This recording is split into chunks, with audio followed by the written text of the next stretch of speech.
할렐루야, 좋은 아침입니다.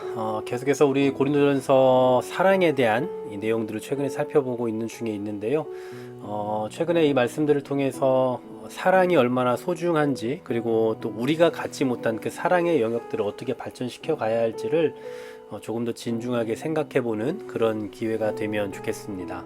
오늘은 이제 이 고린도전서 13장, 즉 사랑장 가장 마지막 부분을 좀 다뤄볼 텐데요. 이 13장은 크게 세 가지를 다루고 있다라고 말씀드렸죠. 첫 번째 영역 1절부터 3절까지에서는 사랑의 탁월성, 사랑이 얼마나 탁월한지, 그리고 두 번째로 어제 생각해봤던 내용이죠. 사랑의 어떤 본질적인 부분들, 우리의 실제적인 행함과 관련되어 있다라는 것을 생각해 봤고요. 오늘 마지막 8절부터 13절까지는 이 사랑이 가지고 있는 그 가장 중요한 특징 한 가지, 그건 바로 사랑은 영원하다라는 것, 그 내용을 좀 오늘 마지막으로 생각해 볼까 합니다. 자, 오늘 8절의 말씀해 보시면요, 사랑은 언제까지나 떨어지지 아니한다라고 말씀하고 있어요. 그러니까 사랑이라는 것은 어떻다라는 겁니까? 영원하다라는 거죠.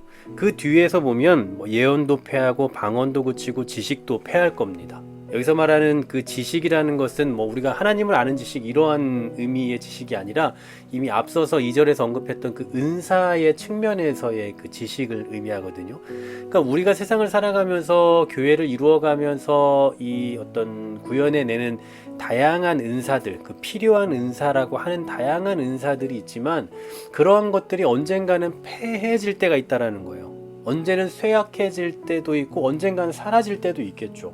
여러분, 예를 들면 과거에는 귀신을 쫓는 소위 말하는 어떤 축기라고도 하죠. 그러한 은사들이 또 필요했던 때, 또 그런 것들이 많이 각광받던 때가 있었습니다만 요즘에는 소위 우리가 귀신 들렸다라고 말하면 그냥 바로 병원에 이렇게 데려가고 그런 형태로 나타나고 있다 보니 이러한 은사가 크게 부각되지를 않습니다. 그러니까 그것이 사라졌다, 사라져야 된다, 패해졌다 이렇게 말할 수는 없지만 적어도 과거에 비해서는 그 비중이 훨씬 줄어들었다라는 거거든요.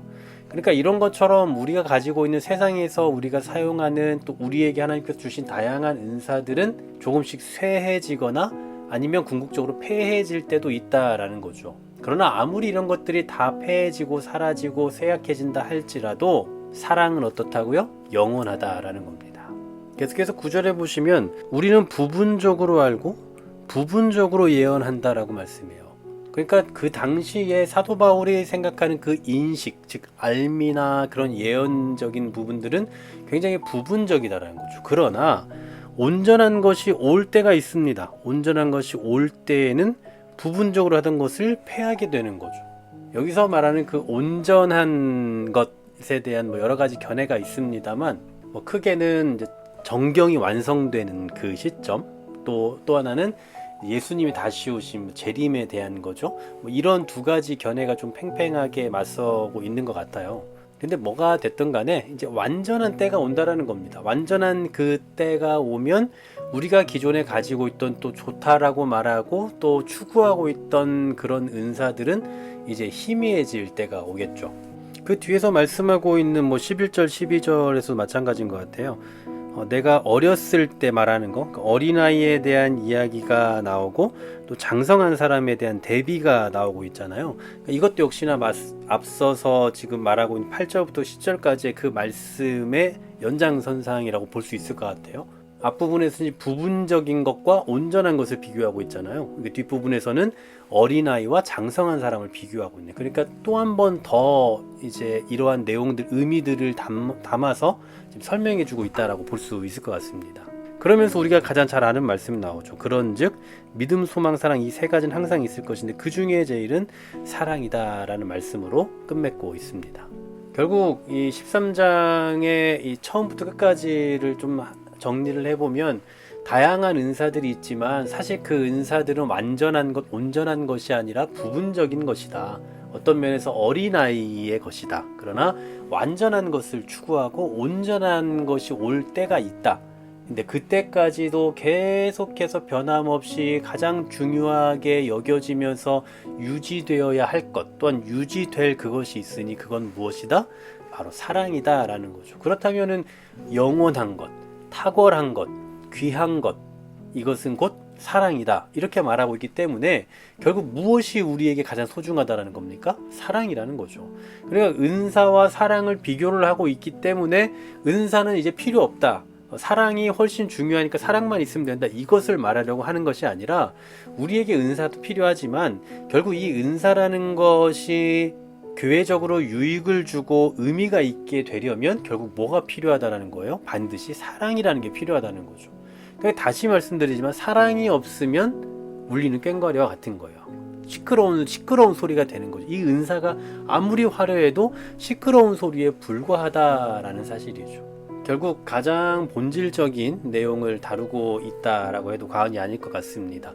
우리 신앙인들에게 있어서 사랑이 얼마나 중요한지, 그리고 우리가 은사를 추구하고 또 교회가 세워져 가는 데 있어서 반드시 은사라는 것도 필요하지만, 그러나 이 사랑이 없으면 은사도 결국은 그 능력을 발휘할 수 없다라는 것, 그만큼 우리에게는 사랑이 필요하다, 이 사실을 다시 한번 기억할 수 있으면 좋겠고요.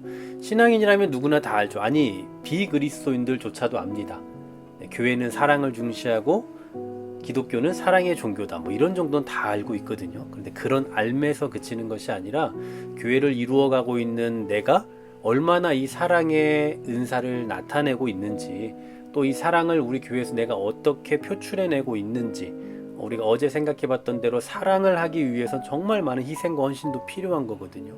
내가 이러한 사랑을 위해서 주님이 이렇게까지 중요하게 명하신 그 사랑에 대해서 내가 정말 중요성을 갖고 그렇게 하려고 애쓰고 있는지, 사랑과 관련된 나의 모습을 다시 한번 점검해보고 교회를 온전히 세워가는 데 있어서 또 신앙인으로서 이 땅에서의 삶을 의미 있고 유익하게 하시기 위해서 우리에게 사랑을 명하고 계시는 이 말씀을 더 깊이 있게 묵상하며 궁극적으로 사랑을 실천해가는 저와 여러분 되기를 간절히 소망합니다.